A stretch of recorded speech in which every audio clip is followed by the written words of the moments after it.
गीता 18 के श्लोक नंबर 62 में भगवान स्वयं कह रहे हैं कि अर्जुन उस परमेश्वर की शरण में जा जिसकी कृपा से परम शांति व शाश्वत स्थान अर्थात सतलोक को प्राप्त होगा। वो परमेश्वर कौन है, कहां है, कैसा है, जानने के लिए कृपया अवश्य सुनिए जगत गुरु तत्वदर्शी संत रामपाल जी महाराज के अमृत वचन।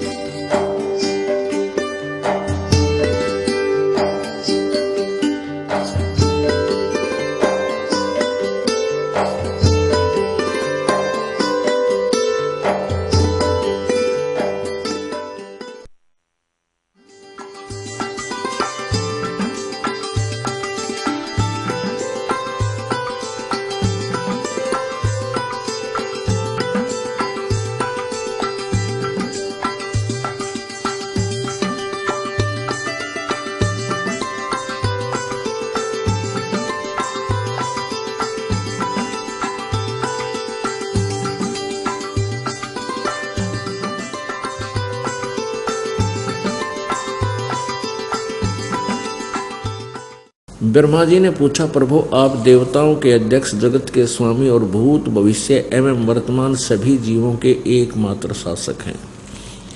भगवान फिर आप क्यों तपस्या कर रहे हैं और किस देवता की आराधना में ध्यान मग्न है? मुझे असीम आश्चर्य तो यह हो रहा है कि आप देवेश्वर एवं सारे संसार के शासक होते हुए भी समाधि लगाए बैठे हैं। ब्रह्मा जी के विनीत वचन सुनकर भगवान श्री हरि उनसे कहने लगे कि ब्रह्मन सावधान होकर सुनो, मैं अपने मन का विचार व्यक्त करता हूँ। देवता, दानव और मानव सब यही जानते हैं कि तुम सृष्टि करते हो, मैं पालन करता हूँ, संकर संहार किया करते हैं। किंतु फिर भी वेद के पारगामी पुरुष अपनी युक्ति से यह सिद्ध करते हैं कि रचने, पालने और संहार करने की यह योग्यता जो हमें मिली है, इसकी अधिष्ठात्री शक्ति देवी है, यानी दुर्गा है।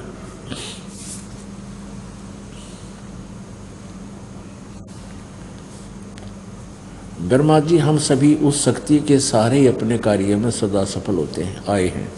सुअर्थ प्रत्यक्ष और परोक्ष दोनों उदाहरण मैं तुम्हारे सामने रखता हूँ, सुनो।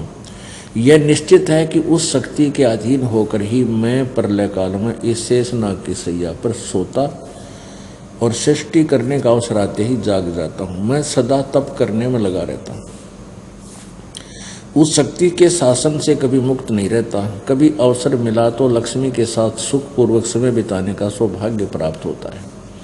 मैं कभी तो दानवों के साथ युद्ध करता हूँ। अखिल जगत को भय पहुँचाने वाले दैत्यों के विकराल शरीरों को शांत करना मेरा परम कर्तव्य हो जाता है।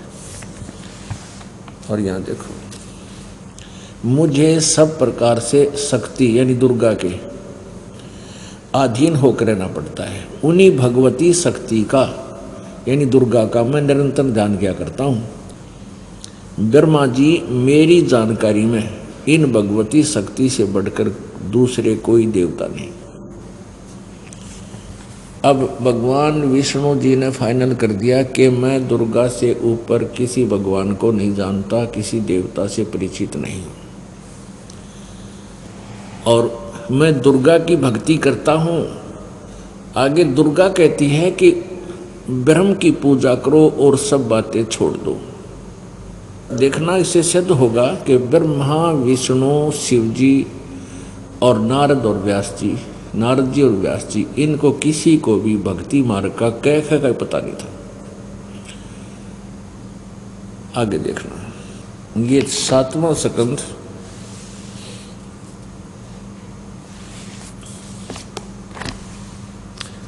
562 पृष्ठ, संक्षिप्त देवी भागवत। देवी के द्वारा हिमालय को ज्ञानोपदेश, ब्रह्म स्वरूप का वर्णन। अब यहाँ देवी हिमालय को और ब्रह्म के बारे में बता रही है। पहले तो इसने अपने विषय में जानकारी की है। श्री देवी जी कहने लगी, पर्वतराज इस प्रकार योग युक्त होकर मुझ ब्रह्म स्वरूपा देवी का ध्यान करे। यह ध्यान आसन पर भली भांति बैठकर अतुकी भक्ति के साथ करना चाहिए। अब पहले तो ये अपनी बता रही है, फिर कहती है कि अगर तेने मोक्ष चाहिए, कल्याण करवाना है, तो केवल एकमात्र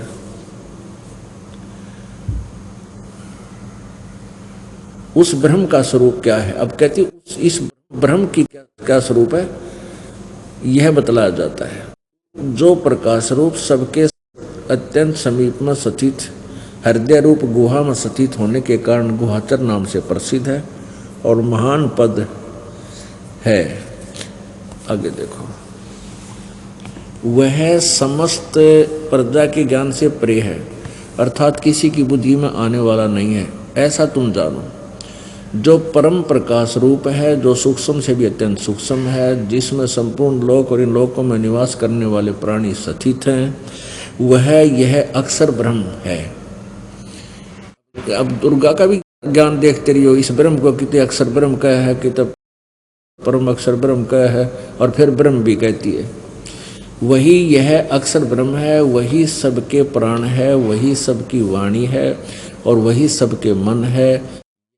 वह यह परम सत्य और अमृत अविनाशी तत्व है। सौम्य उस वेदने योग्य लक्ष्य का तुम वेदन करो, मन लगाकर उसमें तन्मय हो जाओ।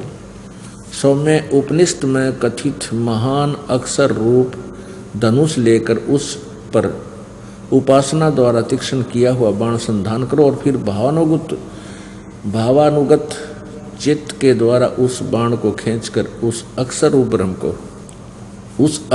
ब्रह्म को ही लक्ष्य बनाकर वेधन करो। परवण ओम तो धनुष है, जीवात्मा बाण है और ब्रह्म को उसका लक्ष्य कहा जाता है। अब इसमें स्पष्ट कर रही है दुर्गा कि उस एकमात्र परमात्मा को ही जाने, दूसरी सब बातों को छोड़ दे। यानी और सब की पूजा छोड़ दो, अपनी को भी त्यागने की कह रही है। यही अमृत रूप परमात्मा के पास पहुंचाने का पुल है।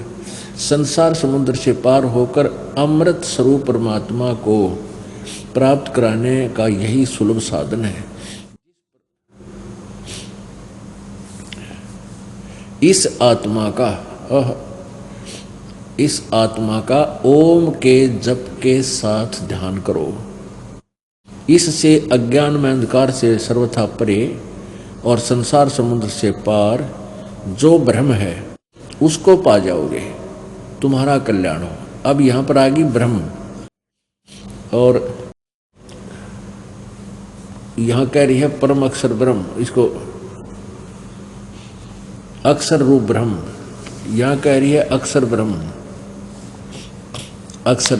और यहां फिर लास्ट का फाइनल कर देती है, उस संसार समुद्र से पार जो ब्रह्म है उसको पा जाओगे, तुम्हारा कल्याण हो। और वो कहाँ रहता है, ये 563 पृष्ठ पे। वह यह सबका आत्मा ब्रह्म लोक रूप दिव्य आकाश में स्थित है, वहां रहता है। अब आपने दुर्गा देवी की स्टेटमेंट देख ली, सुन ली, पढ़ ली।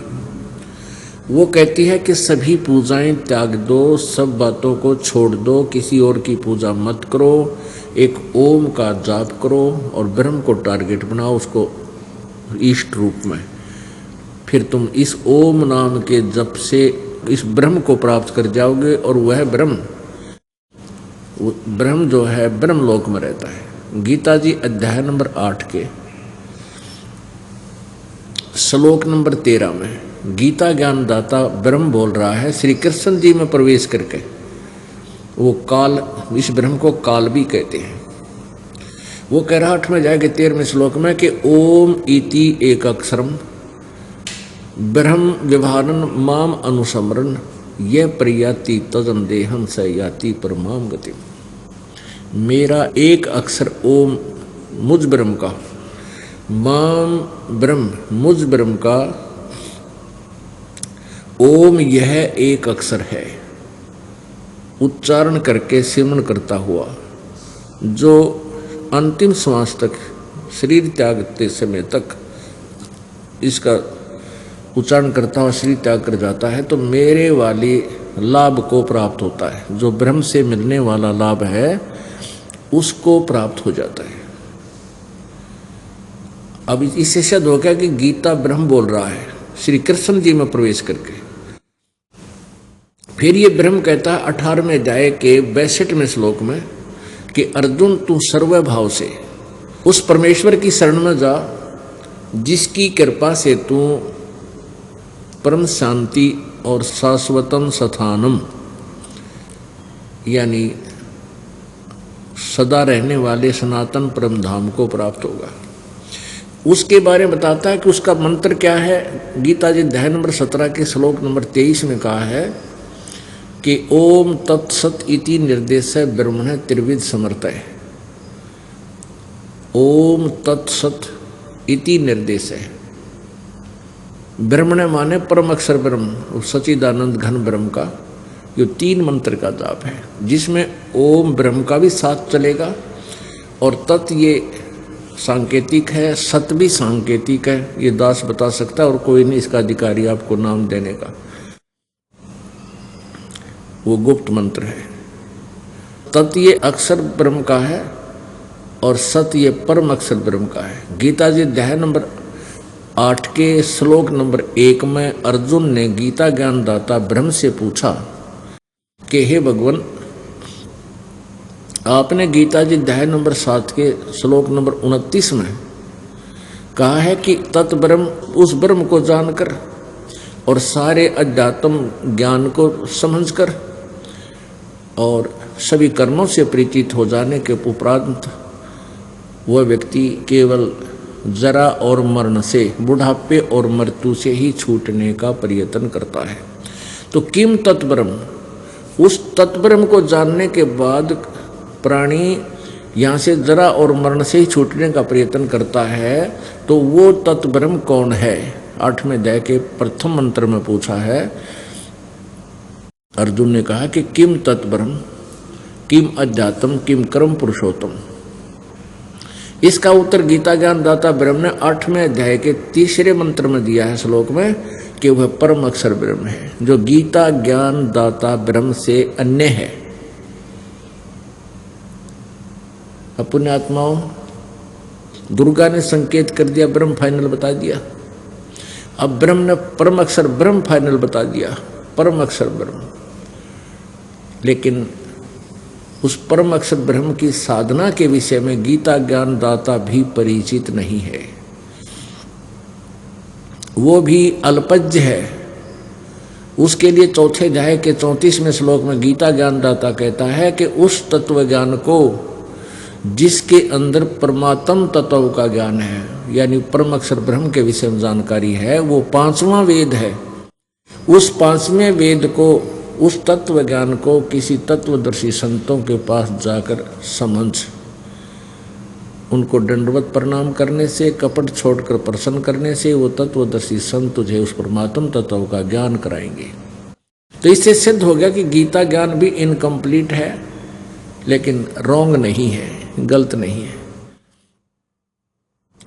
ये दास ने एक शब्द बोला था, कबीर परमात्मा ने कहा है कि 3 लोक और भवन चतुर्दश कोई नहीं सत्संगी। 3 लोक 14 भवन एक ब्रह्मांड में, क्योंकि एक ब्रह्मांड में इतने ही प्राणियों के ठिकाने हैं। इनमें कहते कोई भी सत्संगी नहीं है, यथार्थ ज्ञान भक्ति ज्ञान से, अध्यात्म ज्ञान से कोई परिचित नहीं है। अब सतयुग के ब्राह्मणों का और दिखा दूं इनको कितना ज्ञान था। जब सतयुग के ऋषि महर्षि ब्राह्मण एक ही बात है, ऋषि कहो महर्षि कहो चाहे ब्राह्मण कहो, इनको कितना ज्ञान था। इनको भी कह का ज्ञान नहीं था। ये देखो 414 पृष्ठ पर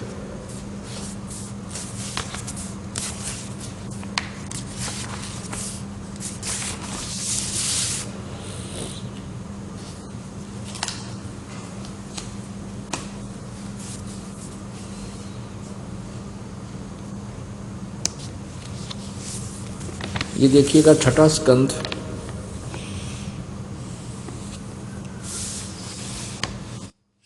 संक्षिप्त देवी भागवत 414 पृष्ठ।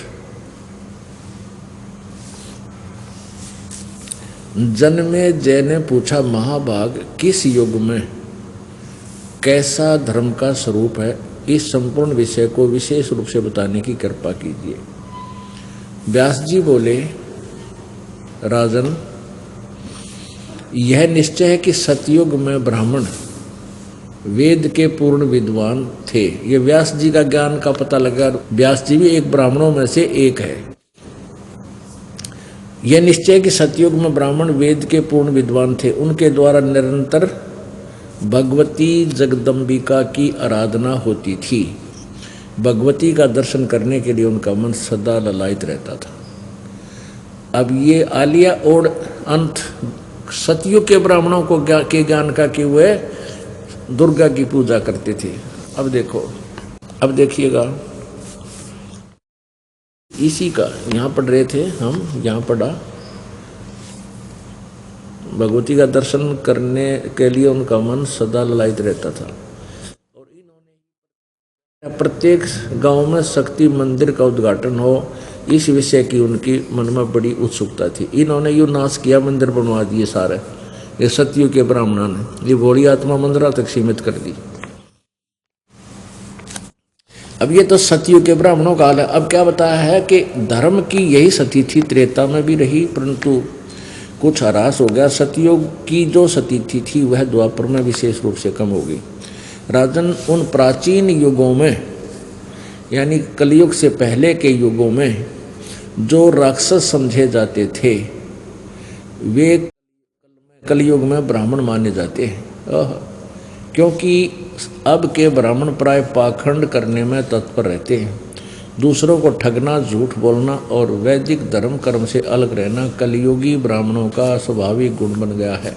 अब स्पष्ट हो गया कि सतयुग में जो राक्षस समझे जाते थे ऐसे तो अब कलयुग के ब्राह्मण हैं और इन उद्देश्य है जनता को ठगना, झूठ बोलना, वेद विरुद्ध ज्ञान देना। और ये आपके समक्ष है। इन्होंने किसी भी सदग्रंथ को समझा नहीं। अभी तक हमारे को ब्रह्मा विष्णु महेश के विषय में जानकारी देते रहे। ये अजरो अमर है, इनके कोई माता पिता नहीं है, यही पूजा के योग्य हैं। और जबकि विष्णु जी कहता मैं तो दुर्गा की पूजा करता हूँ और इससे ऊपर मैं किसी भगवान को नहीं जानता, तो इनकी पूजा करके आप कहाँ जाओगे? नरक में। भूत बने, पितर बन गए, फिर उनके श्राद्ध निकलवाने लग गए यही नकली ब्राह्मण गुरु। ब्राह्मण कोई जाति नहीं, जो कार्य व्यक्ति ब्राह्मण का करता है और वो झूठा करता है तो उसको ब्राह्मण, नकली ब्राह्मण कह सकते हैं। वैसे तो ब्राह्मण की परिभाषा वही है, ब्राह्मण सो जो ब्रह्म पछाणे। ब्राह्मण का अर्थ होता भक्त, साधु, संत, ऋषि, जिसने परमात्मा के विषय में यथार्थ ज्ञान हो, वास्तव में वो ब्राह्मण कहलाता है। लेकिन उनको ब्राह्मण की फीत लग गई, ऋषि कहलाए, तो वो ट्राई कर रहे थे प्रभु की, वो फेल ब्राह्मण थे, उनको यथार्थ ज्ञान नहीं था।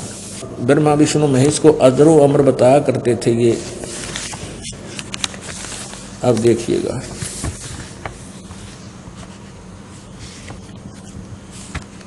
देवी भागवत में बहुत अच्छा निर्णय दिया हुआ है। यही संक्षिप्त देवी भागवत देखिएगा। संक्षिप्त देवी भागवत 3रा स्कंध, पृष्ठ 123। या भगवान विष्णु जी दुर्गा के बारे में जानकारी दे रहे हैं। पृष्ठ 123 पे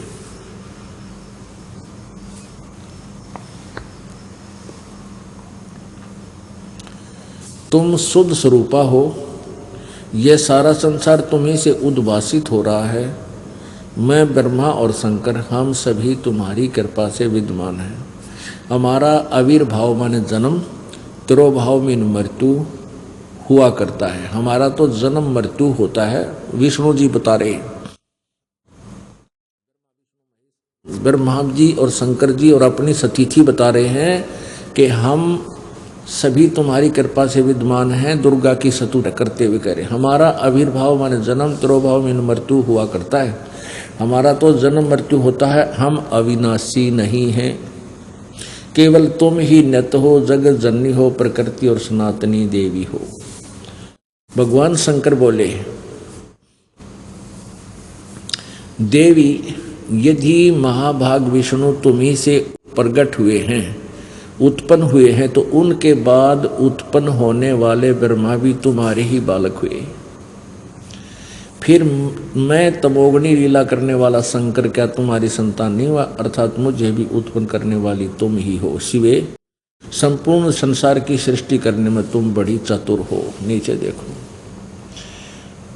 इस संसार की सृष्टि सती थी और संहार में तुम्हारे गुण सदा समर्थ हैं। उन्हीं तीनों गुणों से उत्पन्न हम, यानी रजगुण ब्रह्मा, सतगुण विष्णु, तमगुण शिव जी, नियमानुसार कार्य में तत्पर रहते हैं।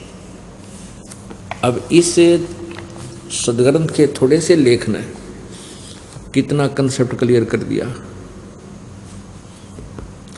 इस पवित्र देवी भागवत के इस थोड़ी सी 5-7 पंक्तियों ने कितने कंसेप्ट क्लियर कर दिए।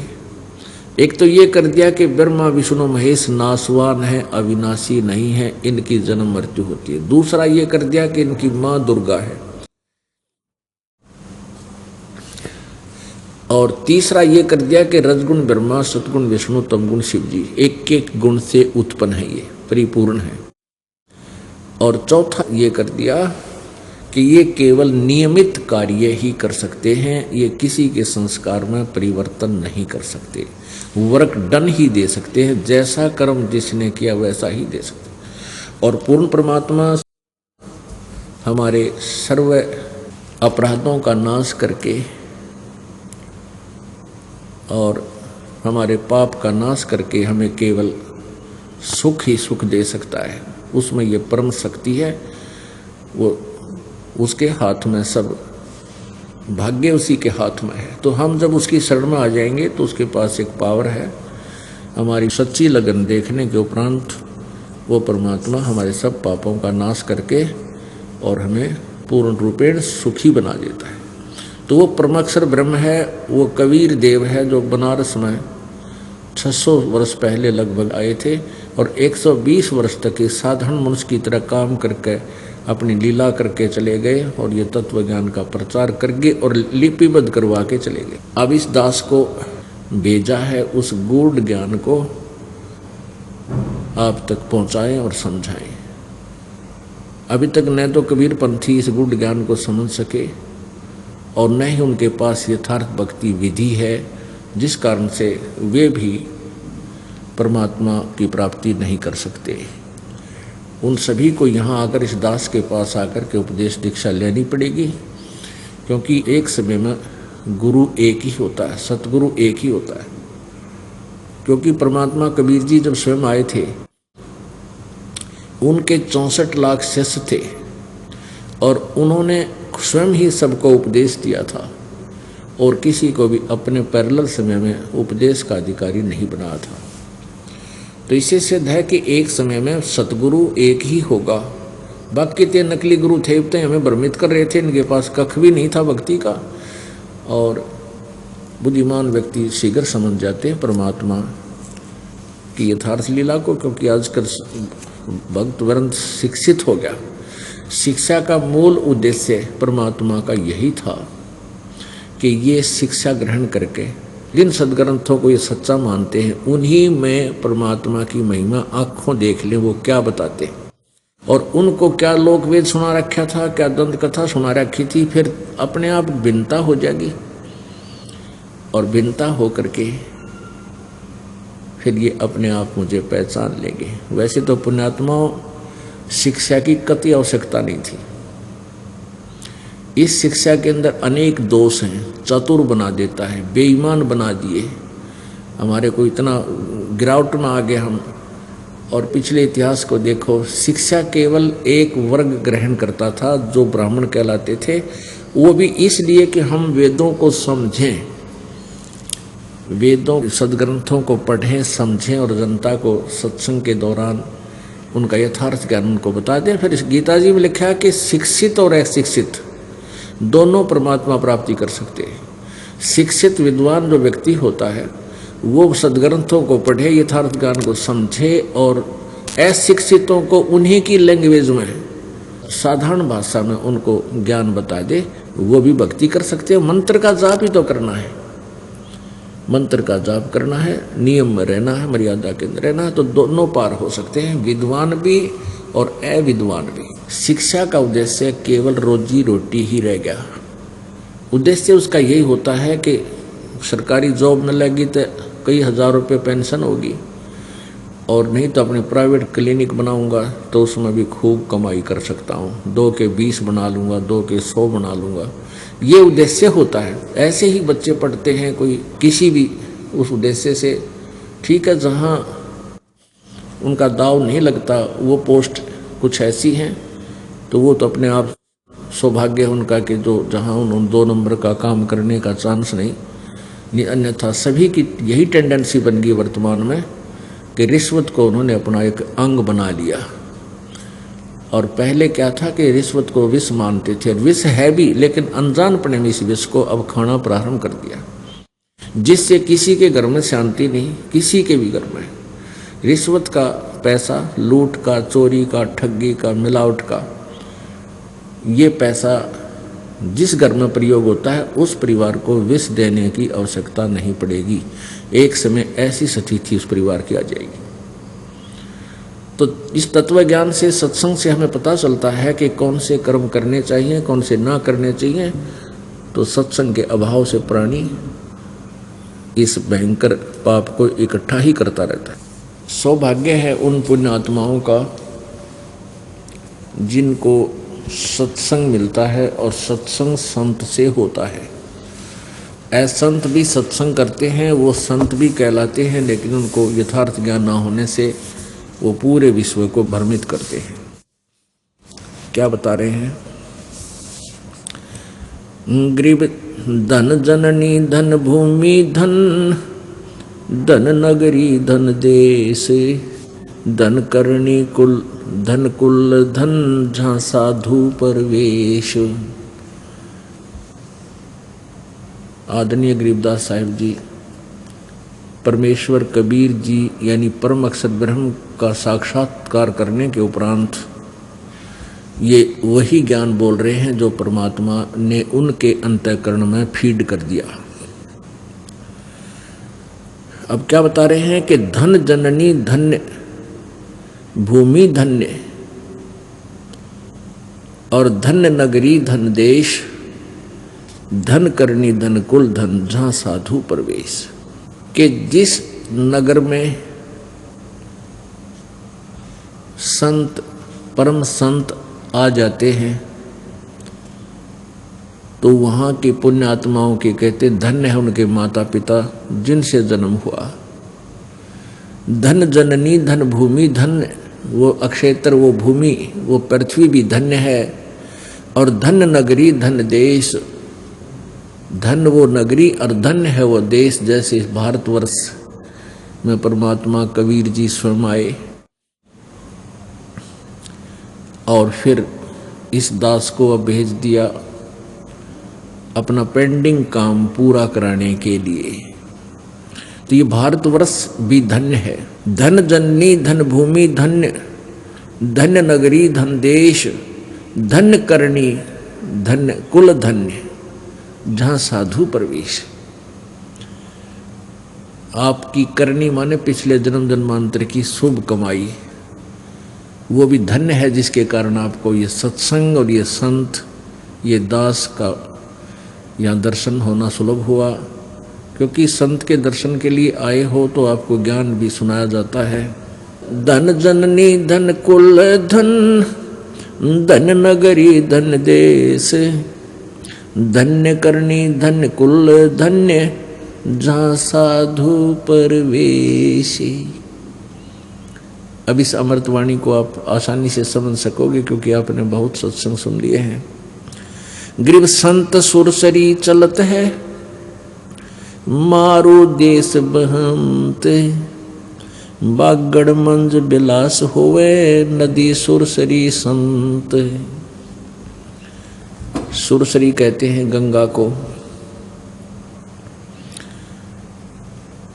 गंगा रूपी दरिया, गंगा जैसी यानी पवित्र, एक तो दरिया और फिर पवित्र जल।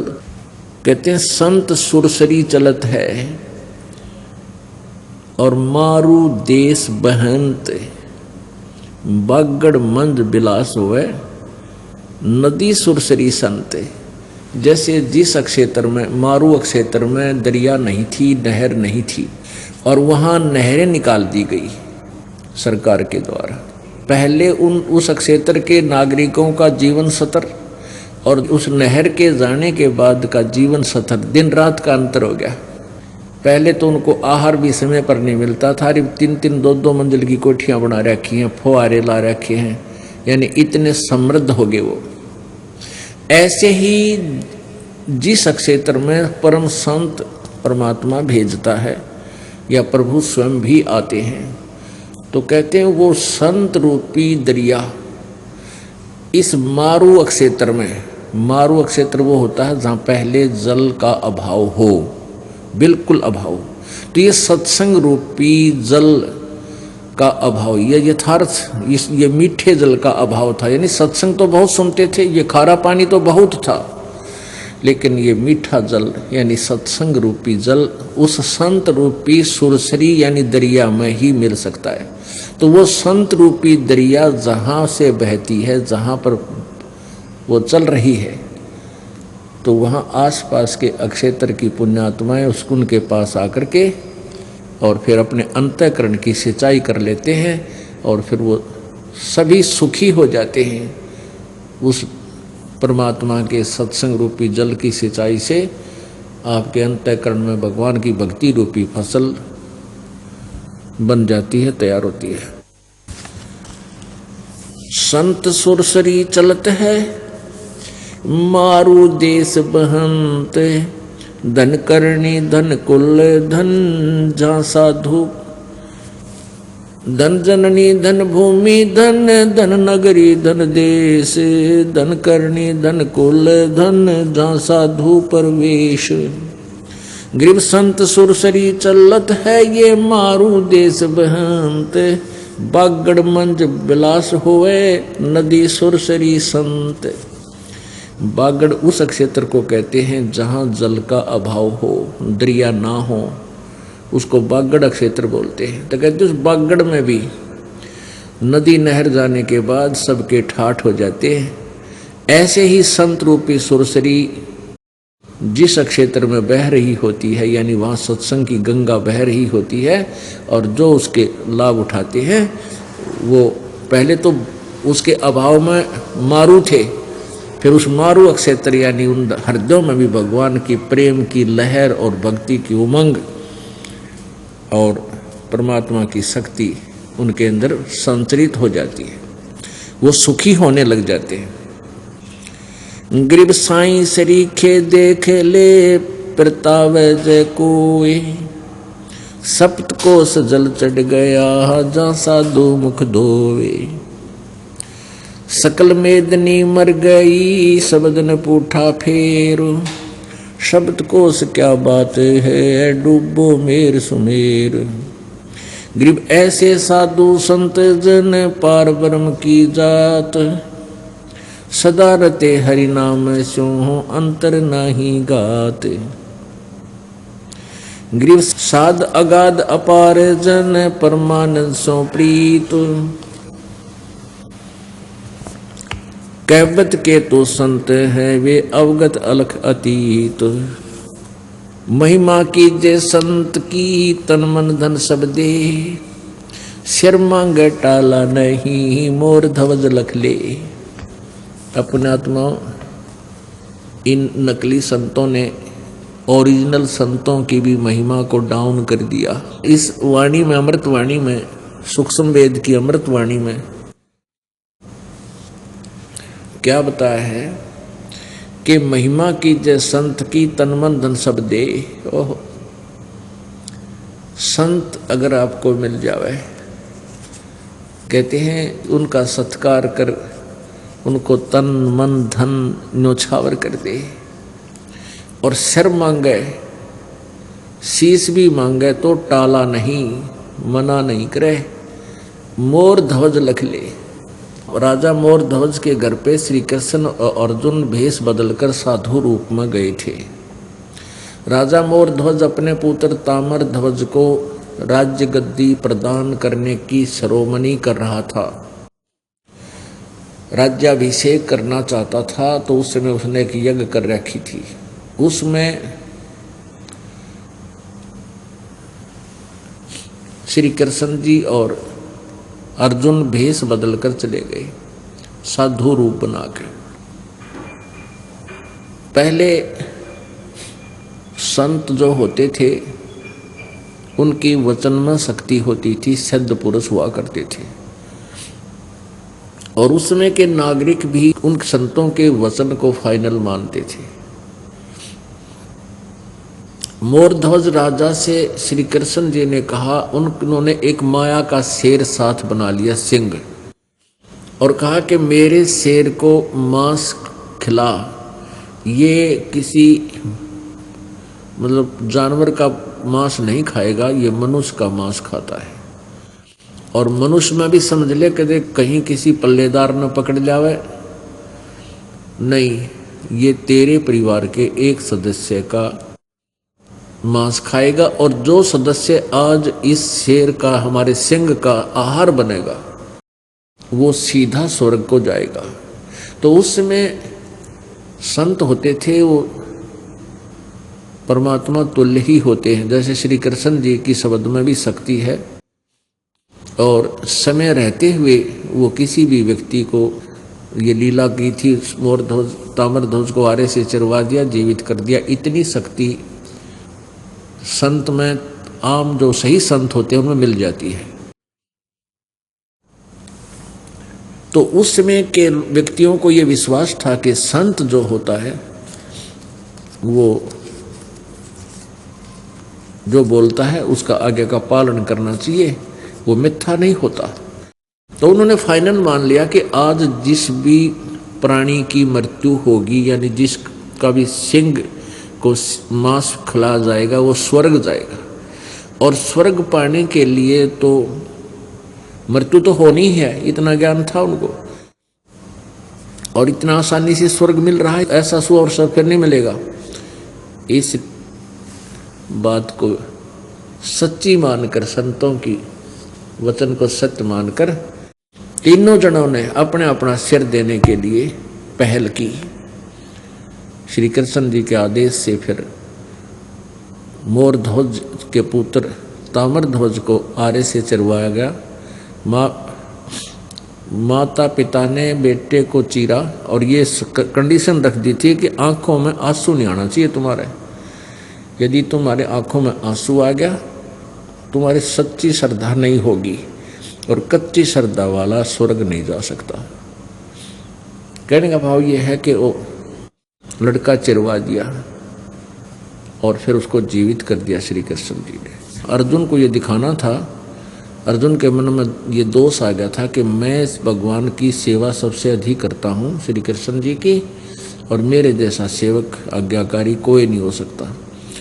तो मोर ध्वज श्री कृष्ण जी ने अर्जुन की फड़क निकालनी थी। अर्जुन तो कांपन लग गया जब अपने पुत्र को वो दोनों जने चीरने लगे। तो कहने का भाव यहाँ जो प्रसंग चल रहा है उसी पर आते हैं कि महिमा की जय संत की, तन मन धब सब दे, शर मांगे टाड़ा नहीं, मोर ध्वज लख ले। अगर संत सिर भी मांगे चूकियो मत। पहले तो संत मांगा नहीं करते, और किसी परिस्थिति में आपका उद्धार करने के उद्देश्य से कोई ऐसा आदेश हो भी जाओ तो कहते सिर भी मांगे टाड़ा नहीं, मोर ध्वज लख ले। संत सलैली सेज के जिनमें कैसी भिन्न, साहेब संत हो उतरे नाम धराया जिनने। कहते हैं कबीर पूर्ण परमात्मा कबीर देव जी, परम अक्षर ब्रह्म जी यहाँ अवतरित हुए, सहशरीर आए, और उन्होंने जिंदे महात्मा का रूप धारण किया। गरीबदास जी को मिले, गरीबदास जी को मिले, आदरणीय गरीबदास साहिब जी को मिले, आदरणीय दादू साहिब जी को मिले, आदरणीय नानक साहिब जी को मिले, आदरणीय मुल्कदास साहिब जी को, आदरणीय धर्मदास साहिब जी को, आदरणीय गीसा दास साहिब जी को, इनको परमात्मा आकर मिले जिंदा महात्मा के रूप में। कहते हैं परमात्मा ही संत रूप धारण करके कभी भी किसी भी रोल में आ सकता है, रूप में आ सकता है। संत सलैली सेज के जिनमें कैसी भिन्न, साहेब संत हो उतरे धन नाम धराया जिंद, साध संगति हरि भक्ति बिन कोई न उतरे पार, साध संगत हरि भक्ति बिन कोई न उतरे पार, निर्मल आदि अनादे है गंदा सब संसार। जो परमात्मा की भक्ति पर नहीं लगे हुए, कहते हैं वो पार नहीं हो सकते, वो यहीं काल के जाल में रह जाएंगे।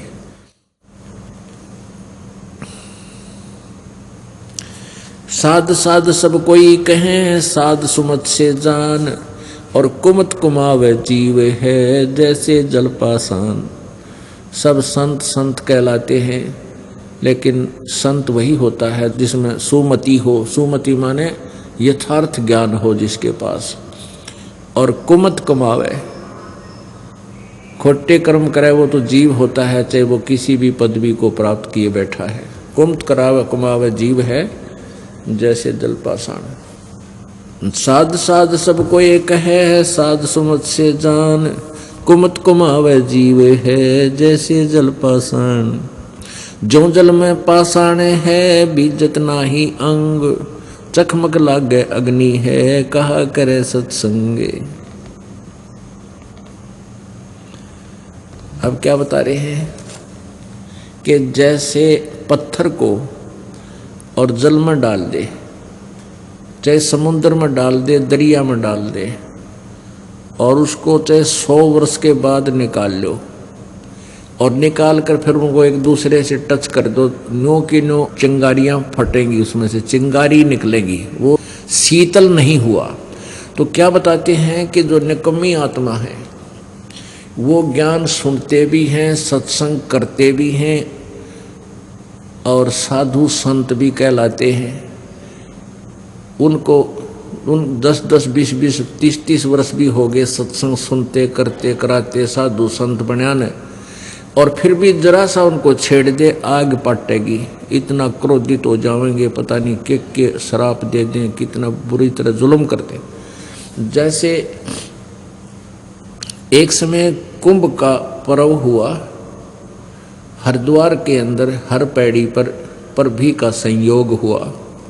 वहाँ स्नानार्थ ये साधु संत, जिनको हम संत कहा करते थे, वो साधु संत वहाँ चले गए स्नान करने के लिए। ये तीनों गुणों के उपासक, ब्रह्मा जी, विष्णु जी, शिव जी के। तो ब्रह्मा जी के पुजारी तो बहुत कम होते हैं, वो तो एक ही था, जैसे हिरण्यकशिपु था, उसने भी कितने जुल्म किए। अब वैष्णु तो हैं विष्णु जी के उपासक, वैष्णु संत, और ये नाथ, कनपाड़े, नंगे, ओगड़ जिसने कहे, नागे जिसको बोलते हैं, और ये गिरी पुरी, ये सारे शिव जी के उपासक हैं, तमगुण शिव जी के। तो वहाँ क्या होता है, जब ये कुंभ का पर्व लगता है, स्नान करने के लिए तीर्थ पर जाते हैं, तो अपने अपने ग्रुप में गिरी अलग, पुरी अलग, ये नागा न्यारे, नाथ अलग, कनपाड़े न्यारे, और वैष्णु अलग से, ये अलग अलग ग्रुपों में आप अपने उनमें चले जाते हैं समुदाय में। फिर स्नान के समय ये सभी चलते हैं स्नान करने के लिए, काफी वर्ष पहले की बात है।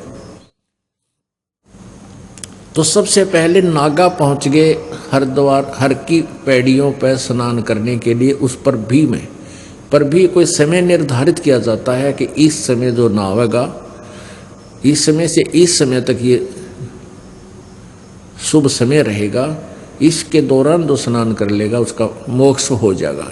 ऐसा इनका मानना है। वैसे ये वास्तविकता नहीं है, ये सदग्रंथों के विपरीत ज्ञान है, लोक वेद है, किसी संत आदि की चलाई हुई दंत कथा है।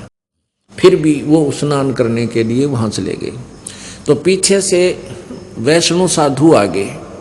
वैष्णुओं ने कहा कि नागाओ तुम बाहर आ जाओ, सर्वप्रथम हम स्नान करेंगे, हम सर्वश्रेष्ठ हैं, तुम बाहर आओ, वापस हटो, तुम नहीं नहाओगे।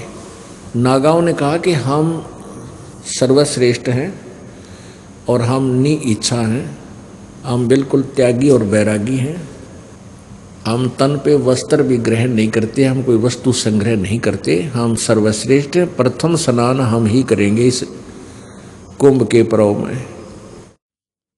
अब वैष्णु साधु कहने लगे कि तुम काहे के संत हो, तुम काहे के श्रेष्ठ हो, तन पर वस्त्र भी नहीं धारण करते, पशु की तरह नंगे फिरते हो, तुम टट्टी के हाथ भी ना धोते, शरण फिरड़ो, बाहर आ जाओ तुम, पहले हम स्नान करेंगे।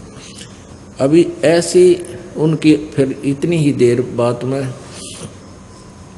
नागाओं ने भी लाल आंख कर ली। वो नंगे तमोगुण शिव के उपासक थे और वैष्णव आपस में लड़ने लग गए।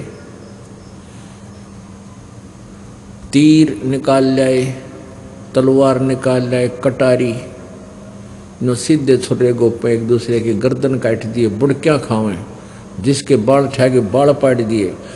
25,000 ये जिनको संत कहा करते थे आपस में लड़ झगड़ के और 25,000 कत्लेआम हो गए, वहां पर लड़का मर गए पशु की तरह। अब उनके विषय में इस सूक्ष्म वेद में बता रखा है, 5वें वेद में, तीर तुपक तलवार कटारी जमदड़ जोर बधावे हैं, हर पैड़ी हर हेत न जाण्या वहां जा तेग चलावे हैं, काटे शीस नहीं दिल करुणा वो जग में साध कवावे हैं, जो जन उनके दर्शन को जावे उनको भी नरक पठावे हैं। अब क्या बताया है कि तीर तुपक तलवार कटारी ऐसे घातक हथियार लेकर तो वो युद्ध करते हैं, एक दूसरे पर आक्रमण कर दिया उन्होंने। और कट शीश नहीं दिल करना, हर पैड़ी हर हेत ना जाना, हर पैड़ी हर हेत ना जाना वहां जा तेग चलावे हैं, तेग माने तलवार, और कट शीश नहीं दिल करना ये जग में साध कहावे हैं। और जो व्यक्ति ऐसे संतों का शिष्य बन जाता है या उनके दर्शन करने भी जाता है तो वो क्या शिक्षा देंगे, अंडरस्टूड है। कहते उनको भी नरक पठावे हैं, उनको नरक भेज देते हैं। जब स्वयं ही नरक आहारी हैं, नरक के योग्य कर्म करते हैं, तो अनुयायी क्या करेंगे, उन्हीं की द्वारा दी गई शिक्षा को वह ग्रहण करके वो भी ऐसा ही अत्याचार कर सकते हैं। अब इस एक पंक्ति का निर्णय देने के लिए आपको ये उदाहरण देना पड़ा। साध साध सब को एक है, साध सुमत से जान, सुमति सुमति से जान, और कुमति कमावे जीव है जैसे जल पाषाण। अब वो कितने दिन से साधु संत बने फिरे थे, नागा भी वैष्णु संत भी, आज भी देख लो किसी ने टोक के सिर पावेंगे। उनको किसी को प्यार से भी आप कहोगे कि ये साधना आप कर रहे हो, ये शास्त्र विरुद्ध है, आपके सिर हो जाएंगे, लड़न लाग जाएंगे 1 मिनट में, क्योंकि उनमें साधुता तो है ही नहीं। वो तो सारी उम्र उन्होंने वो कर्म किया ही नहीं जिससे शांति हो। जो सत्संग सुनकर भी जिसमें परिवर्तन नहीं आता है उसके विषय में बताया है कि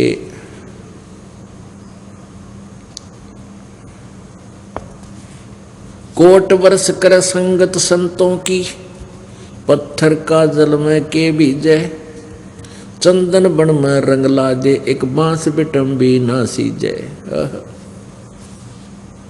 जो अशांत होते हैं, निकम्मी आत्मा होती है, वो चाहे सारी उम्र सत्संग में आते रहो, वो तो ऐसे हैं जैसे पत्थर को जल में डाल दिया, निकाला, जब एक दूसरे से टच किया, जो कि जो अंगारी उनमें फिर भी है, वो जो का तो दोष भरा पड़ा है। अन्यथा जल में प्रत्येक वस्तु शांत होती है, लेकिन पत्थर का असर नहीं होता। फिर क्या बताते हैं कि वो प्राणी ऐसे हैं चंदन का पेड़ आसपास के सभी पेड़ों को, नीम को भी चंदन जैसी गंध युक्त, सुगंध युक्त कर देता है। लेकिन बांस, ये बम्बू बांस होते हैं, ये भी वहाँ आसपास उगे हुए हों तो बांस के अंदर उस चंदन की महक समाती नहीं, उसमें वो चंदन जैसे गुणों युक्त नहीं बनता। अन्यथा एक चंदन का पेड़ आसपास के अपने सभी साथी दूसरे पेड़ों को भी, इवन नीम को भी चंदन की गंध युक्त कर देता है। उस लकड़ी से भी चंदन जैसी गंध आती है, लेकिन बांस में असर नहीं होता। कोट वर्ष कर संगत संतों की, पत्थर का जल में के बीजे, और चंदन बन में रंग ला दे, पर बांस बिटम भी ना सीजे। तो ऐसे प्राणी जो सत्संग में आकर भी बुराई नहीं त्यागते हैं, उनके अंदर सद्गुण नहीं प्रवेश होते हैं, उनके विषय में कहा है कि वो बांस जैसे है। बांस का बिटम भी होता है जो सुख की महिमा प्राप्त कर कर दुनिया में महिमा बनाए बैठा है, बहुत बड़ा आदमी कहलाता है। जैसे कैसे कहते हैं, गिरिवर जोड़ बड़े हैं ये माया के धनवंत, रावण की जो लुटेंगे जहाँ पाँव हनड़े नहीं संत। ओह, गिरवर माने गिरी माने पर्वत, और पर्वतों में भी श्रेष्ठ पर्वत जैसे हिमालय की महिमा बहुत गाई जाती है, एवरेस्ट चोटी की, कि सबसे ऊंचा। इसी प्रकार मान लीजिए कोई माया का धनवंत गिरिवर जोड़ बडेर है, यानी उन महिमा आसपास के क्षेत्र में कोई मंत्री है, मुख्यमंत्री है, प्रधानमंत्री है, राष्ट्रपति है, या कोई वैसे पैसे वाला धनी के रूप में प्रसिद्ध है। कहते हैं गिरिवर जोड़ बडेर है, जो ये माया के धनवंत, ये सब माया के धनवंत। और कहते रावण की जो लुटेंगे जहाँ पाहुंडे नहीं संत, जहाँ संत नहीं जाते, जिनके पाहुंडे माने मेहमान, जिनके पास संत नहीं पहुँचे या संतों का संग जिनको नहीं हुआ, वो रावण की तरह अंत में दुर्गति को प्राप्त होंगे, चाहे यहाँ के संसारिक महिमा उनकी कितनी बनी हो। अपने आत्माओं, रावण का दोष नहीं है वो राक्षस बना, वो दोष है उनके आध्यात्मिक गुरु का। उस आध्यात्मिक गुरु को स्वयं ही ज्ञान नहीं था, रावण के आध्यात्मिक गुरु जी को स्वयं ही ज्ञान नहीं था। उसने वेदों के आधार से, वेदों के ज्ञाता माने जाते थे वो ब्राह्मण, वो गुरु, और रावण को बता दिया कि ये भगवान शिव जी है, यही सर्वेश्वर है, यही महेश्वर है, इसी की पूजा से सर्वलाभ रिद्धि सिद्धि आ जाती है। अब रावण ने गुरु जी की आज्ञा का पालन करते हुए, उनकी बात को सत्य मानते हुए इतना सैक्रिफाइस कर दिया कि अपना यहाँ से काट के, यहाँ से अपनी तलवार से ऐसे काट कर उसके चरणों में समर्पित कर दिया,